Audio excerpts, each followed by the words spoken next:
That's hot. Welcome to my very poorly lit porno. What is this? I guess you could say that I am starting a vlog. Yikes. Yeah, this feels really dumb.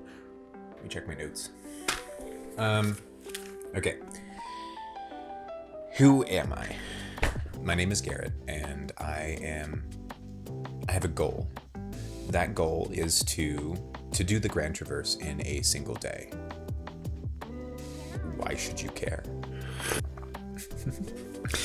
Yeah, this feels really dumb. I guess everyone in my generation has had the dream of being a YouTuber, and you always think about it, but you don't really understand how hard talking to the camera is going to be. So hopefully I do a great deal of not talking to the camera in the future. I live here in Wyoming, the great fake mythical state that the government wants you to think is real, but is not. And I'm a climber, and I'm a pretty average one at that. Okay, so let me get the list of mountains I'm going to be doing. My goal is to do the Grand Traverse, which consists of 10 peaks in the Teton Range. Those peaks are as follows: Tewanot Mountain, Mount Owen, the Grand Teton, the Middle Teton, South Teton, Cloudville Dome, and Nez Perce. It's got a cumulative elevation of 12,000 feet. The grade is up to 5.8, and the length is about 17.9 miles. Most parties take between 2 and 3 days to do this, though it's not unheard of to do it in a single day. The fastest time anyone has ever done it is around 6 hours and 40 something minutes. I'm gonna double check that. The fastest known time for the Grand Traverse is 6 hours, 30 minutes, and 49 seconds in 2016. So, how does a really average climber, a shitty runner, and an all-around not endurance athlete do it in a single day?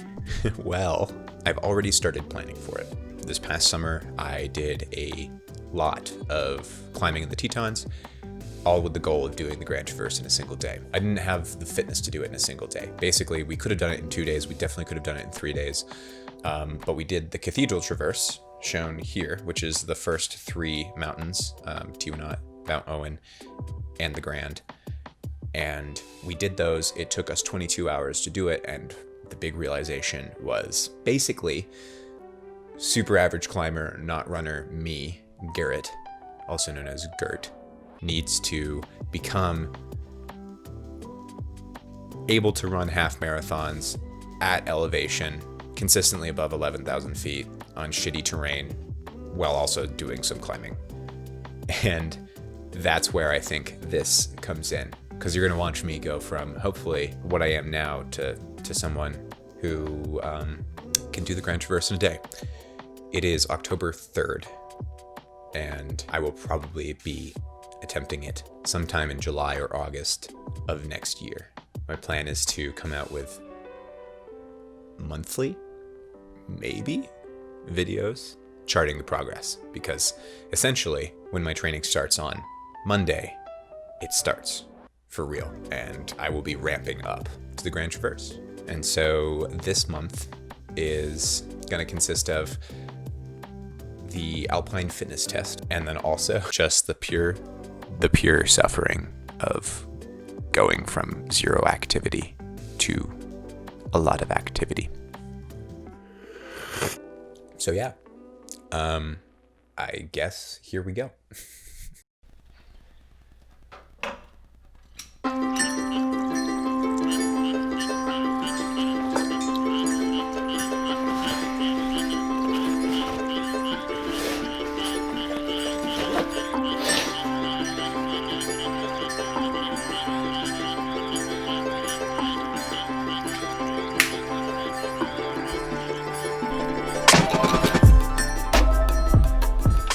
Okay, this is it, I guess.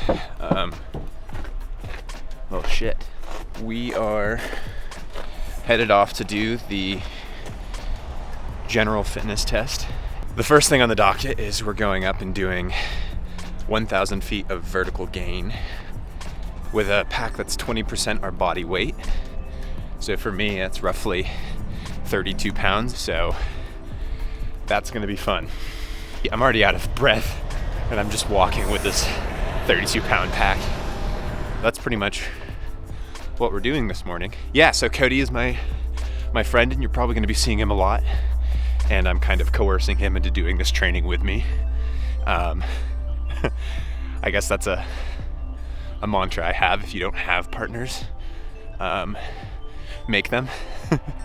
So it's always nicer to not be lonely for this kind of thing. Quick thing to note, I have not done this test before, and given how difficult walking over here was, I think this is gonna suck. Look who it is. I forgot my backpack. You forgot your backpack? Oh, okay. Rookie move. Still haven't finished putting the weight in my pack. That's fair. I'm gonna take out my pantry and add a few cans.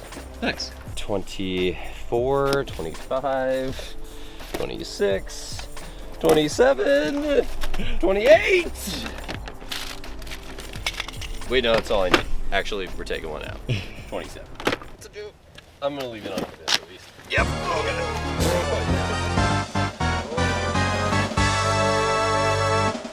And 3, 2, 1.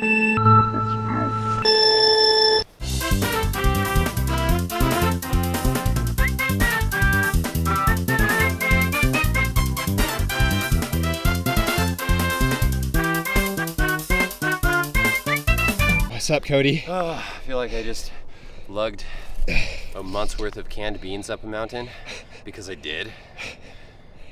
How you feel? What's up? Worked. It was, I don't know. I'd call that like a 7 or 8 out of 10. Could have gone faster, but not that big of a masochist. So we were 22 minutes and 57 seconds. I think according to our god, Steve House, 20 to 30 minutes is good. I think below 20 is great. The problem with our time is that we did 22:57. That's great, but I didn't feel good. Good. Thanks for doing this, buddy. No problem. Thanks for forcing me into it. Cool. Ooh, yeah. So we're like most of the way down now. Yeah. Are you ready to go do as many pull-ups as you can in 60 seconds? Yeah, all 3. Hell yeah.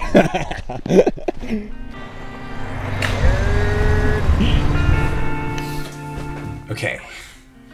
So that was fun. That'll do. Hello.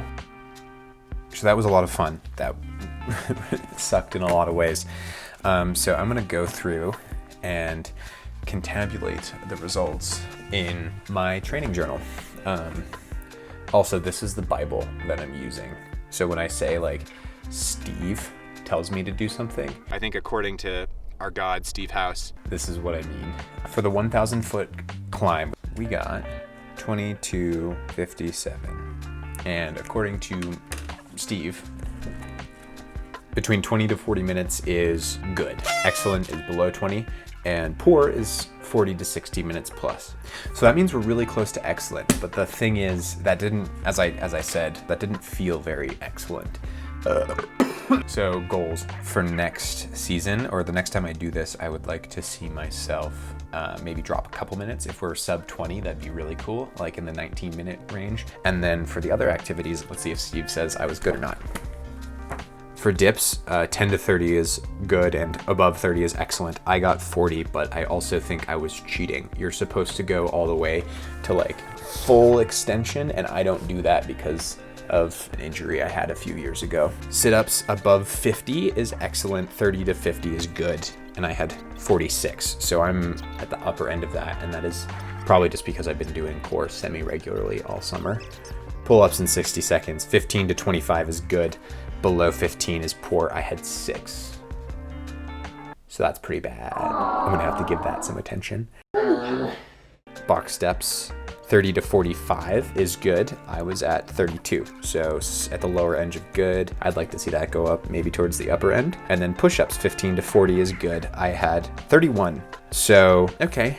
We're pretty solidly good, whatever that means. I think the value is obviously less like comparing myself to what Stevie thinks I am and more just like having a metric. So this is now my baseline.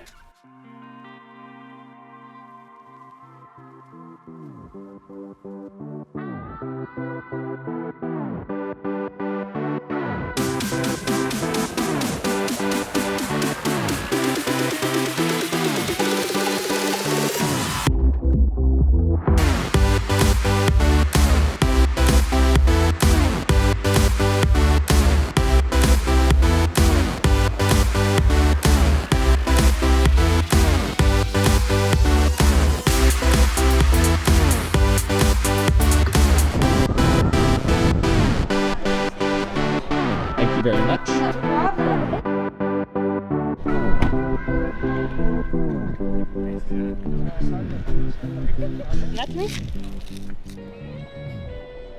Yo, so Yo, wait.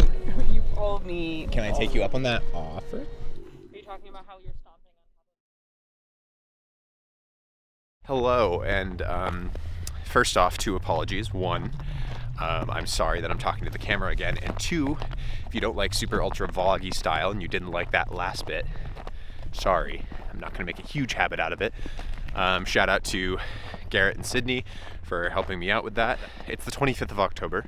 It looks like it's the 25th of November, but I really want to make a habit out of doing an end of month check-in. How did this month go? Mentally, I was feeling pretty good. The first 2 weeks were definitely a little bit draggy. Kind of hard to get back into the swing of things.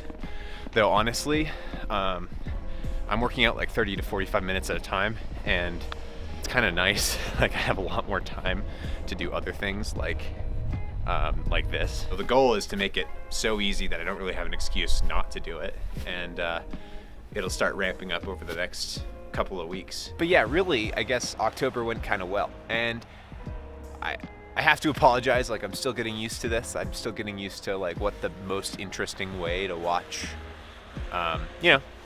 first one. So appreciate you bearing with. But I think I'm gonna take this last part of the video to try and answer the question that I think a lot of you, all 3 of you, might be asking yourself. And that's, why is he doing this?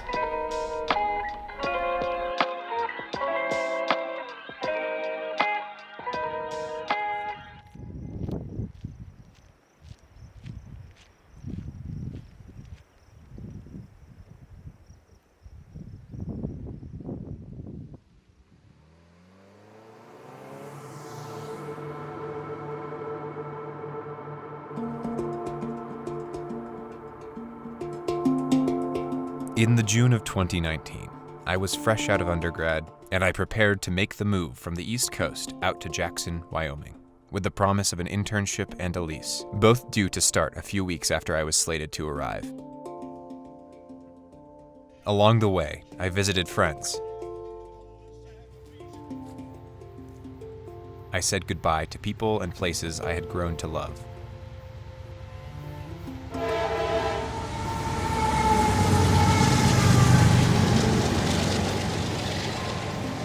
It was an exciting and bittersweet journey.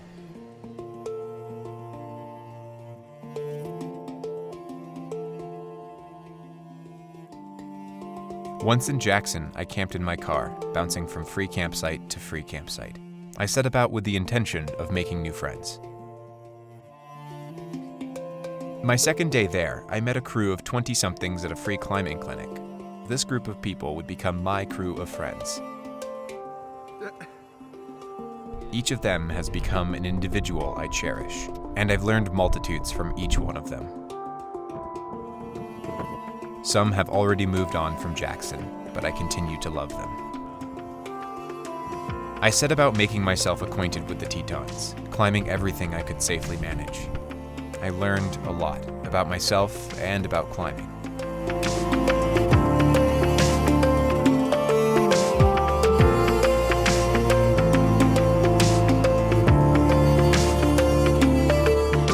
And then, my friend Michelle came to visit. Michelle was a badass climber and an accomplished alpinist, even at the age of 22. We'd met in the climbing gym back in college, and she was on a cross-country tour of pretty much every mountain range she could fit in. We decided to climb the Grand Teton, and for a multitude of reasons, ended up having a 36-hour epic. I frequently joke that I made it all of college without pulling a single all-nighter, so it's appropriate that my first summer out climbing with Michelle would have made me pull 2 consecutively. On the way down, Michelle and I joked about how long it took us to climb the peak. We were both hallucinating from exhaustion at this point, but I remember one of us proposing, half serious, to try and train to do the whole Grand Traverse in the same or less amount of time it took us to do the Grand. And with that, a friendly pact was made.